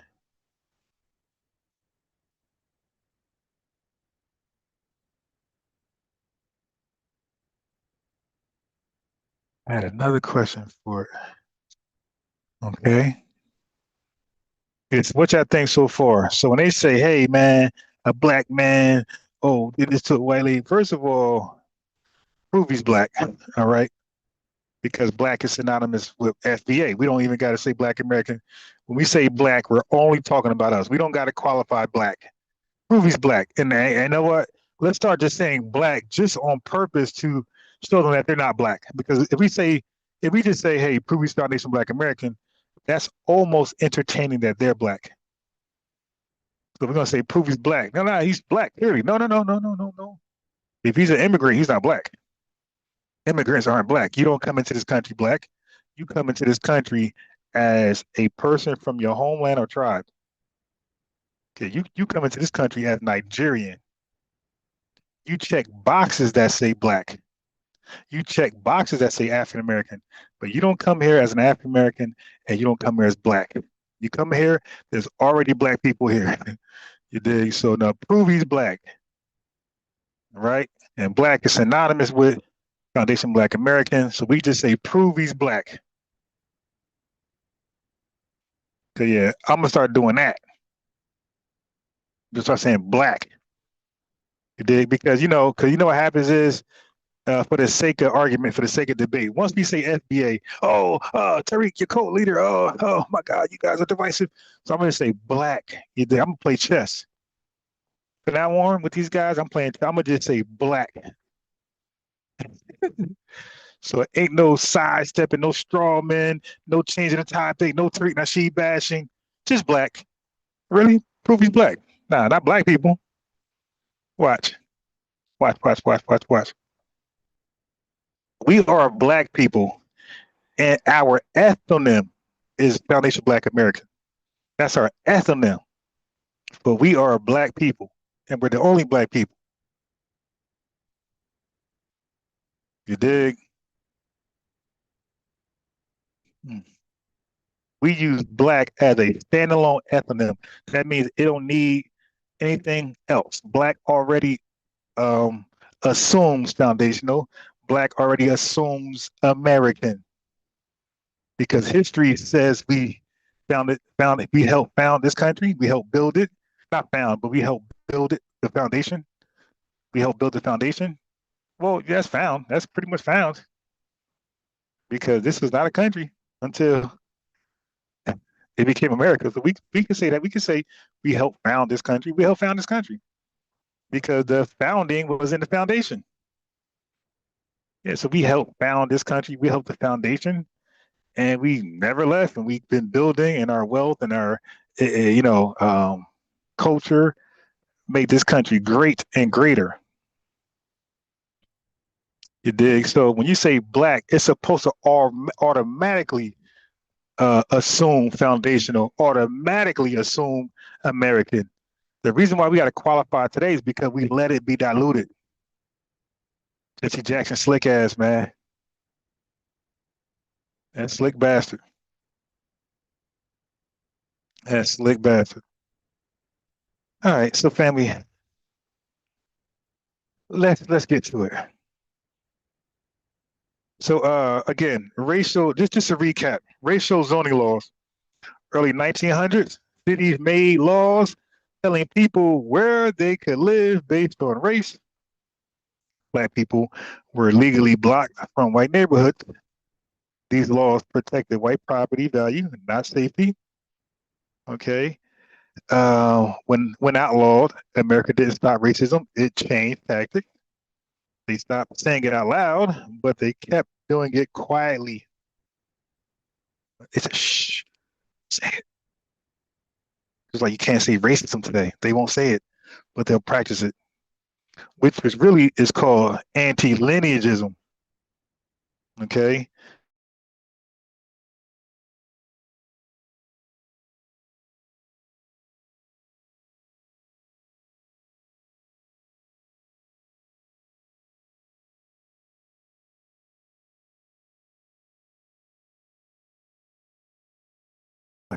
Houses for decades. Even after courts banned enforcement, the damages was already done. They already perfected it. The practice was done. The laws were the practice. They practiced the laws. But practice make perfect. They perfected the laws. They no longer needed it written. They no longer needed it to be a law. It was in their psyche. Okay. So you couldn't buy the house even if the seller wanted you to. So that good white-hearted American white guy, nope, couldn't do it. So what's next? HOLC 1933, redlining. Okay. So the government drew maps grading neighborhoods. Black neighborhoods were automatically labeled bad. Red areas got no home loans, no repairs, no investment. This is where redlining comes from, family. Let me hurt my phone die. Okay, so the government officially stamped black neighborhoods as worthless because we lived there. Simply because we lived there, they were worthless. You got the FHA, 1934, building white wealth. FHA created cheap home loans for these white people who didn't work hard at all. Laziest people ever to come to America, white Americans, giving stuff. This FHA in 1934 made the suburbs possible. It required neighborhoods to be racially exclusive. Whites built equity. Blacks were locked out. So the middle class was built. Today's middle class was built through this. Okay. Now, the one thing I didn't tell you about was overcrowding. Okay, so overcrowding is simply in the name, right? Because we were not able to leave out of our cities, our neighborhoods legally, and then contractually, right? We couldn't leave. All right. So overcrowding is in the name. Too many people are forced to live in one space. Overcrowding. All right. Now, how did the system create overcrowding? Black families were blocked from most neighborhoods, the zoning laws, and restrictive covenants. So everyone had to live in the same few areas. We couldn't spread out. So guess what happened eventually? Our population grew. We had families. But guess what? The housing didn't. Families grew, but the housing stayed the same. This is why a lot of us that's 40 years old and older, a lot of us, our either we ourselves or our aunts and uncles live with our, hold on, let me hear, man. Plug this thing up. We ever get to where I gotta go. The wall socket. This thing about to die, and it's just getting good. Can't let it die. I should have put the link in the chat. Had I put the link in the chat, somebody could have called in and made sure this thing ain't dying. If it died, they'll be here holding it down. Let me put this link in the chat. Man, can I even do that? I ain't gonna do this shit. Oh, okay. Boom. Okay. Maybe somebody from the chat can save the live. Okay. Da-da-da.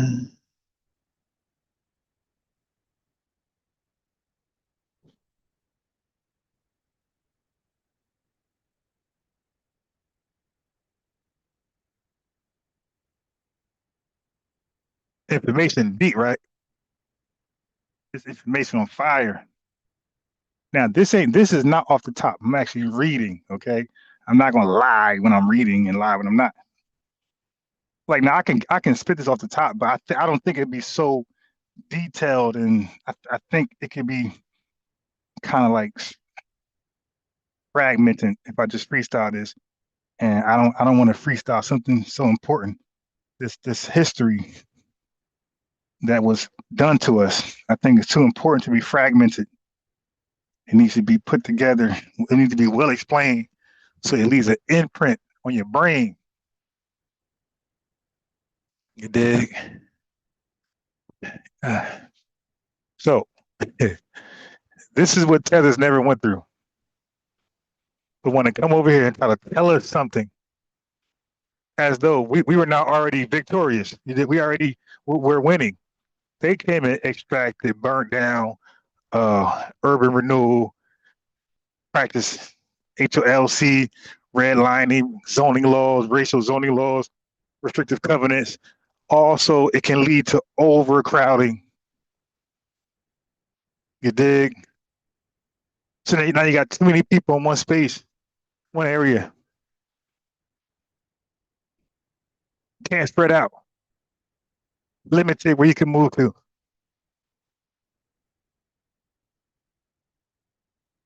Struck down 1917. Brought back up secretly through contracts. Shut down again 1948. And so that's it. So now watch this. It started in early 1900s. Shut down in 1917. Started back up 1920 to 1948. You think it just died? It's just let's give up. Let's give up. That's what a tether would want to believe. That's what a white supremacist would want to believe. Oh, white folk just gave up. They say, nah, let's just let the Negroes just have their way. And let me hurry up put this phone down. Got to keep this live going.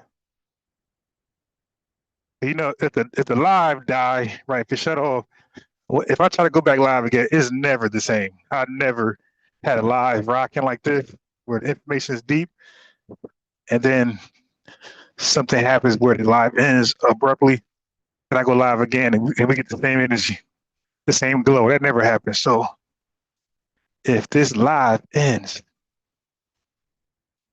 then I'll just see y'all the next live later. You dig it? Yeah, but this is the information a lot of folks not. Come on, man. Y'all know this rarely comes out. Rarely comes out. I'm the one who did the Lord Jamar expose first. I did the Prophet James Small expose first. I did. I'm the one who gate kept black first. Big.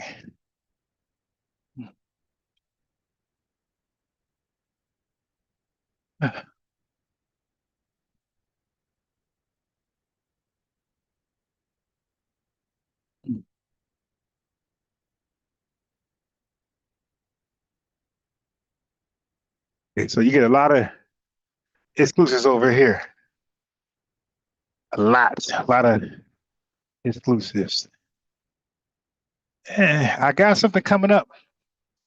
Got some exposés coming up. So Ross' son, he's still trying.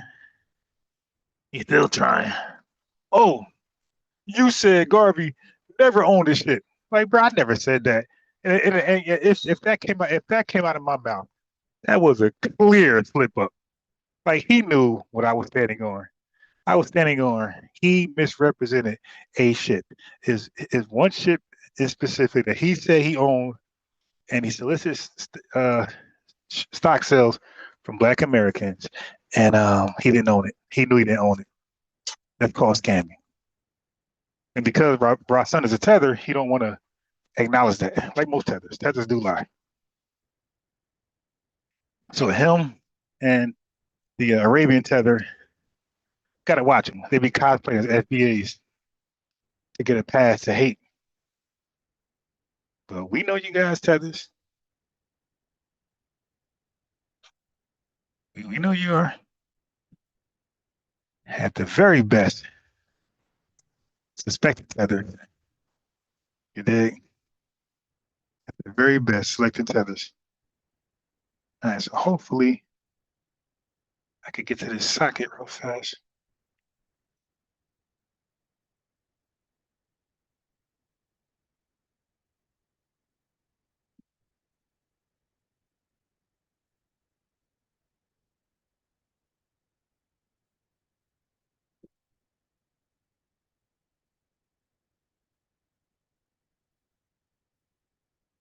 Okay. Man, I forgot this damn mixer. Hmm.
I ain't going nowhere. I had to find that plug.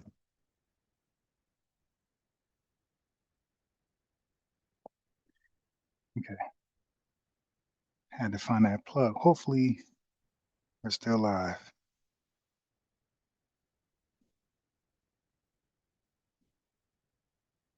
It looks like we're still live.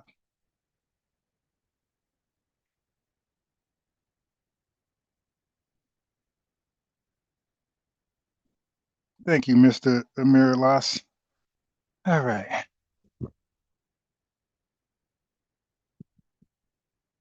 So, family, let me go in. Let me finish going in, I should say. Okay. Let me get done with these with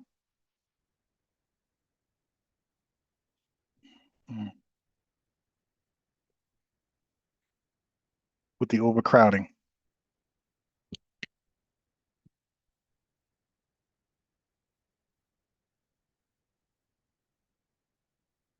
Let's continue with the overcrowding. Shit.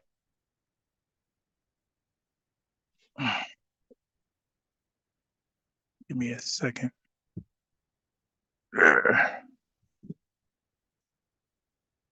Yeah, today was nowhere near as cold as yesterday. My feet was freezing yesterday.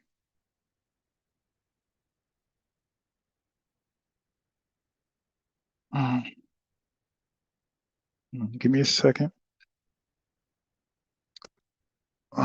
Second. Give me a second.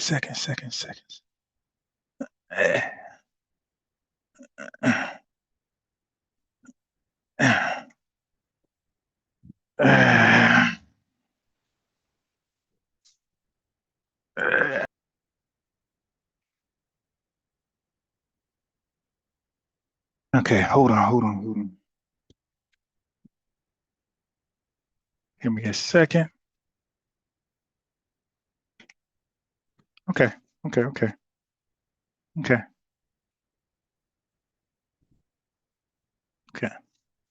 All right. So let's go over this overcrowding.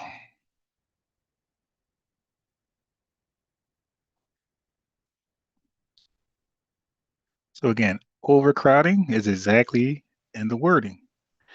Too many people forced into a little space. So Black families were blocked from most neighborhoods, right? Everyone had to live in the same few areas. Population grew, but housing didn't. Multiple families were forced into one house, one apartment, one building. What did overcrowding cause? What is the problem with overcrowding? Higher rent, worse living conditions, faster building decay,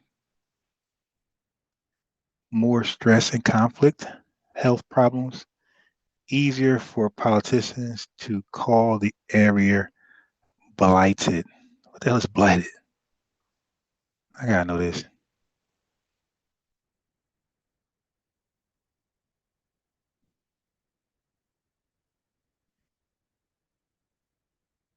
I got a thought. Okay. To have severely detrimental effect on. Wow, these guys are crazy, yo. They cause a condition and then blame us. These are some wild people, man. You white Americans, you some wild people.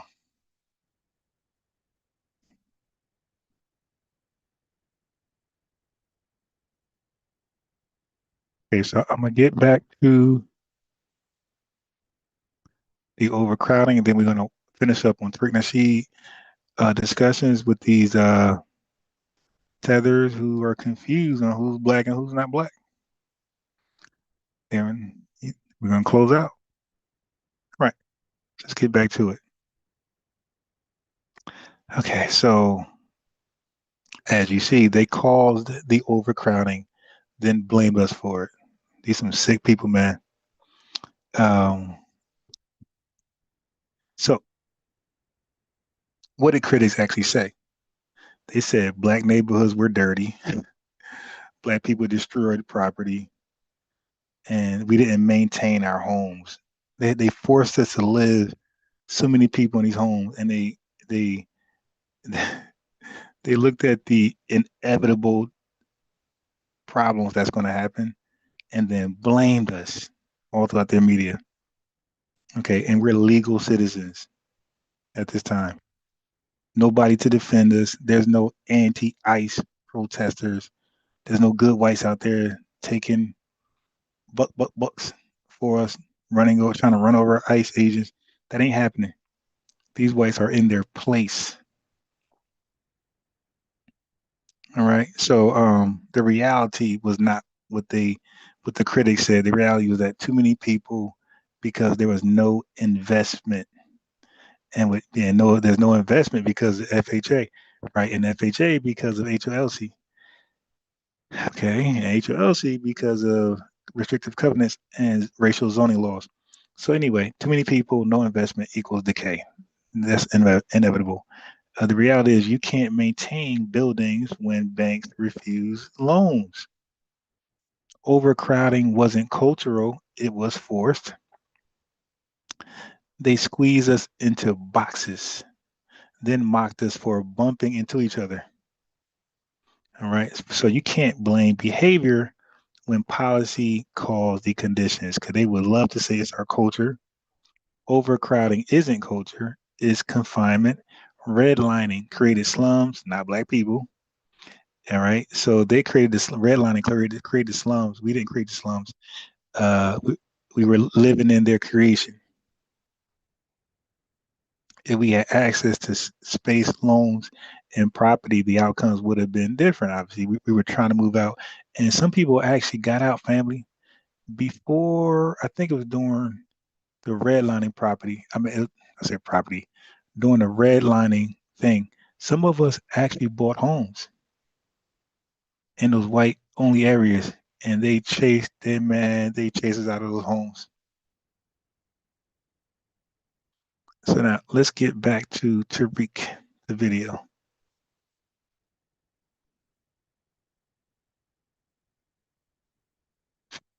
Let's get back. Wait, let me drop the link in there again. Nah, it's too late. Too late to call it now. All right, so let me just.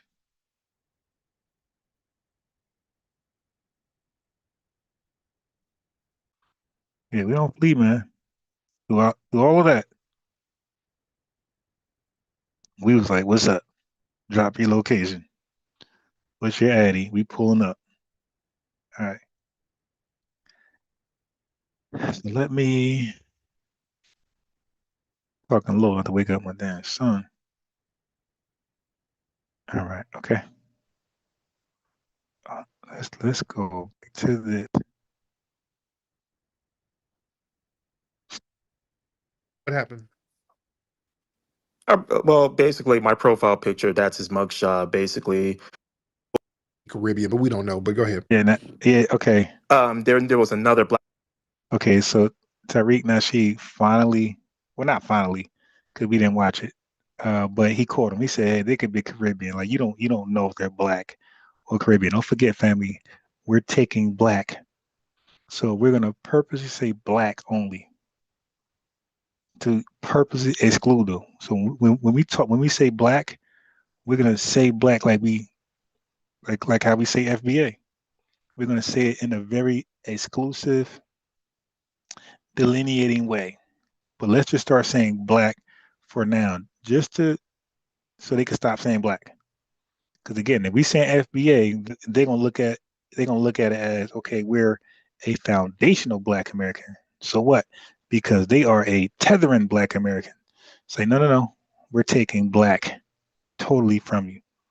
Black American woman who was just beating up on an Asian woman because she didn't do her nails right at a nail salon. I mean, it seems like Black American people, they have. She might be Caribbean. She might be a tether like you. Now, Barrister, how do you feel about your homeland getting? Okay, so he said she might be a tether like you, might be Caribbean, but I wish he'd have been like, how do you know that's not a tether? I think that would have shut him up a little faster. Bomb. How do you feel about Nigeria getting them bombs? How you feel about? They were, I believe Lagos wasn't bombed. It was like Northwest, so a territory like. He's delineating from the Nigerians. Full of Muslims and Islams. I mean, I'm not familiar with that area, but it definitely wasn't Lagos or the highly populated area in Nigeria.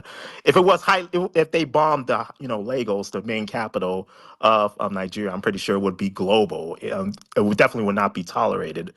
But they just bombed an isolated area full of with that. So it's irrelevant. Okay, so you ain't got no problem with them bombing your homeland. What do you mean? Obviously, I believe the government leaders agreed to it. I'm not certain about geopolitical issues in regards to Nigeria, but you're deflecting though. Let's talk about. No, a lot of y'all are fine with that. Professor Alon was talking to some of y'all tethers, and a lot of y'all are cool with being bombed. That's interesting. Why? Lagos wasn't. You talking about Lagos? Yeah, you don't count the other part of Nigeria as Nigeria. It's still Nigeria, sir. Y'all that divided? Lagos, the area around Lagos, 90% of the population lives around there. They live around that area. So Long, anywhere else is, long, is insignificant in my opinion. But in any case, why can't you just? long as it's not your tribe, you cool with it, right? Sage, hop on, Sage. Peace and family. How you doing, big I'm bro? good, man. How you doing? I'm good, brother. Good to speak to you. Barrister, how you doing, man? Been waiting to speak to you for a little while, man. How you doing, bro? I'm doing great. How about yourself? That's good, man. Let's get down to it now. So is it the culture that got you guys being bombed over there? What's going on, brother? I'm not familiar with that. I believe the Nigerian government agreed to the bombing of an Mm-hmm. area Yeah. full of Mm-hmm. Islamic, terrorist groups though. Got So, you. Now, the very little bit of Nigerians that actually live in New York, because I'm from New York, uh-huh. um, why don't they, in Rosedale, where they live at, where they own their little houses, why don't they band their money together and help the people in Nigeria? Oh, Why don't they do that? they definitely do. I know my When did they parents do that, definitely. sir? I can't speak for them, but I know my parents send money to Nigeria all the time. Your So, parents. Good, good, good. I remember you saying that you rent, correct? You rent in North Chicago, correct? yeah. Okay. Well, I own property, sir. I don't rent anything, and I own property in New York, sir. So what are we talking about, sir? Is that the culture too that we're talking about here? Renting Well, is your culture? what does that have to do with the Because conversation you come about up here all renting? the time and you talk about my people's culture and how we're lazy and our culture's all messed up. And I'm here to tell you that you're talking to someone that does not rent. I have more money than you. I'm more successful than you. And my culture is better than you. So I'm trying to figure out why you say so much about our culture. And when it comes to you guys being bombed, you guys just run away. Is that a part of your culture, sir? They say that those who brag, that means they don't really have that much. So Sir, again, true, very that true. term that a Okay. rich man really doesn't care about, Ooh, basically, if I'm okay. rich, I really won't care if somebody calls me that poor. So I mean, Brother that's a Tariq, fact. That just tells me that hold on, hold on, you're hold very on. insecure with yourself by Hold on, hold bragging on, hold on, hold and on, stuff hold like on. that. Hold on, questionable man about your sexuality. Brother Tariq, when are you gonna go on TikTok again? Because I would love to go live and we can just go live and see if I have what I'm not talking about, barrister. So, Would but you why like you to do gotta? that? So why are you bragging Because you though? come up here all the time talking Because about you're my very culture, insecure. sir. Something about you is Oh that's no, again, no, no, sir. A you're a lot of very people insecure know man. You just brother don't you're brother not very Tariq comfortable with knows me, yourself. sir. And I don't that's a have to big be thing. That's the insecure. problem with a lot of black American people. They're very insecure. Why They are you feel like yelling? Why is your voice crackling, sir? they feel the need to be very materialistic and buy What's things wrong with that your voice, sir? there's nothing wrong with my Calm down. voice. I'm just stating Calm that down. Why are fact you that getting you're very loud, sir? No, insecure no reason to and get loud, sir. you're very I'm just insecure. saying, sir, you rent, sir, and you come up here all the time and you talking about people in my culture. You even talking about you. Yo, why do all of these why do all these people who are anti-FBA be so zesty, man? You made up a lie about a person that stabbed a person on a train or whatever the case is. Just now, you lie about my I didn't culture say a all the train time. I stated a Barnes and Noble. A I Barnes said and Barnes and Noble, Noble whatever it is, that's the sir. truth. You I lie mean, all the time. Because a that's not a person lie. has That's black skin basically what does happened. not mean he's a part of my lineage, sir. Why would you That say? man is a part of your lineage. What Look at his proof do name. you have, sir? What you said? What proof do you have? So about time somebody called him proof. He said, look in his name. No, no, no, no, no, no. I thought that name stuff was true too. No, I came across tethers with Foundation Black American traditional names. No, that don't mean anything. I knew it. Uh, damn. I had an Indian kid, right? Indian student kid whose name was Franklin. Mm-mm, that don't mean nothing. Like they take on. I had a I had an Indian kid named Aaliyah. No, no, no, no. They definitely take on American names, white American names, and Black American names. That name theory does not work. Have? That man is definitely a part of your guy's lineage. Okay, prove it. Okay, I would need to prove it. I know it. That man is a part of your Exactly. lineage. And this is the problem with you right here, Barris. You see, this is the problem, bro. You say things and you don't have anything to back it up. You have Right. no tangible Typical tether. proof. That's your problem. So That's how can you say that man is not a part of your lineage? how can you say he is? You have Look at Right, his governor. name. Look his name. That's a It's a typical FBA name. American slave owners, though, arrested a Sir, numerous amount of times. sir, That you is an guys FBA change your man. name as soon as you cross the damn water, sir. What are you talking No, about? my name is ethnic, though, basically. So, Okay, sir, but a lot of Nigerians' names aren't. So, well, at least from the Yoruba tribe, it's very cultural. okay, It's I not. They don't give a we don't damn have about no American names like. tribe, sir. Again, sir, you guys change your name all the time. The What do you Asians mean? do it, Hispanics do it. They all change their name. Yeah, they do. Why are you acting like this is news? You're trying to deflect from the subject. Let's talk about your insecurities, though. Why do Let's you feel talk the about need? it, sir. Yeah, Hold why do you on. feel the need to? Let's talk Why about do it. you? Why Let's do you talk feel the about it, need to sir. tell people that you own stuff and you Because own a home and because stuff? sir, you came to That my doesn't mean country anything, calling us though. late. Yeah, I can't do that voice. That voice is too. I'm sorry, family. That voice is too annoying. Not tonight.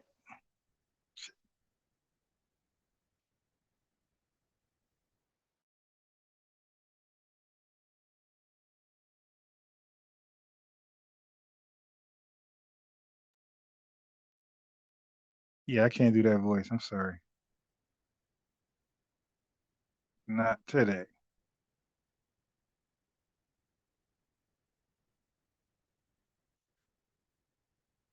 All right, so this is what we're gonna do. This is what we're gonna do. So Yvette Carnell has a video called Reparations, Pan-Africanism, and the Punishment of Independent Political Thought. Okay, hear it out. Hear it out. Don't don't attack the messenger. Just listen to the message. Now, okay. Now I don't think she threw a shot at Tariq Nasheed personally. I know her and Tariq Nasheed got this little back and forth thing, but just listen to the message. Like she was cooking them. Remember, Tethers love to ask about reparations. Like they want the specifics and this. Well, she's going to drop some good information on reparations. She's going to cook on Pan Africanism, and I'm saying it's going to be pretty good. And look, what you don't agree with, just put it to the side. What you do like, put it in your pocket. You know, ingest it, digest it. Okay, so just give it a try. Reparations, Pan Africanism, and the punishment of independent political thought. The reason why I'm as sharp as I am because I don't care about the messenger. I don't say I'm not gonna watch it because the messenger I don't like. No, I will watch it. You dig? Even if it's like ops, like Ruxpin, I'll watch it because I want to know what the opposition is saying. And if they say something good, I take it and put it in my pocket because I do good with it. They do bad with it. So yeah, so just check it out. Check it out. Reparations, Yvette Cornell, reparations, Pan Africanism, and the punishment of independent political thought. Let's give it a try.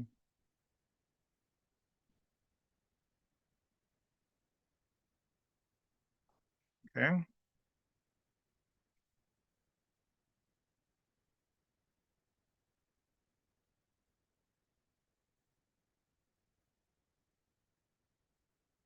Family.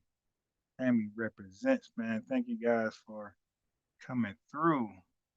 Coming through, supporting.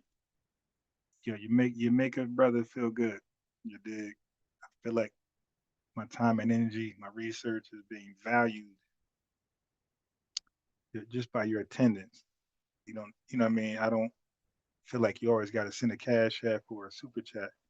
The attendance make me feel like my information is valuable. It makes me feel valued. It makes me feel good. It makes me feel like I'm doing something great. You dig? So yeah, give next video a try before you shoot it down. And what else we have to do anyway? You dig? I'm trying to think.